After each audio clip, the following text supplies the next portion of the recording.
వెనక్కి తిరిగి చూసి ఉప్పు స్తంభం అయిపోయిన లోతు భార్య ఒక మరణాంతకరమైన పరిస్థితుల నుంచి, ఒక దుఃఖకరమైన పరిస్థితుల నుంచి, ఒక భయంకరమైన సంఘటన నుంచి దేవుడు ఆ కుటుంబాన్ని ప్రత్యేకించి కాపాడి ఒక మార్గాన్ని వారికి ఏర్పరిచారు. అయితే ఆ మార్గం గుండా వెళ్తున్న వారికి దేవుడు చెప్పాడు వెనక్కి తిరిగి చూడొద్దని. అయితే లోతు భార్య ఎప్పుడైతే వెనక్కి తిరిగి చూసిందో ఉప్పు స్తంభం అయిపోయింది.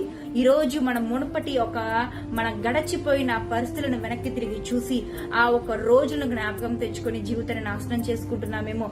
పౌలు భక్తుడు సెలవిస్తాడు, గురి వద్దకే మన ప్రయాణం అని. అయితే గురి ముందుంటుంది కానీ వెనకుండదు. యేసుక్రీస్తు ప్రభువారి దగ్గరికి మనం వచ్చినప్పుడు మన గతం ఏదైనా, మన అంత భయంకరమైన తప్పులు చేసినా, మనం ఎటువంటి వారమైనా మనల్ని క్షమించి దగ్గరికి తీసుకున్న వ్యక్తి ఎవరైనా ఉన్నారంటే యేసుక్రీస్తు ప్రభువారు. అయితే ఆయన దగ్గరికి వచ్చిన మనము వెనక్కి తిరిగి చూడకూడదు. మన జీవితంలో మనం వెనక్కి తిరిగి చూస్తున్నాము అంటే ఇంకా మనము ఆ లోకానుసారంగా పడిపోతాము. అయితే వెనక్కి తిరిగి చూసినప్పుడు లోకంలో జారిపోవటానికి, మనం బాధపడటానికి చాలా ఎక్కువ క్షేమకరముగా ఉండదు.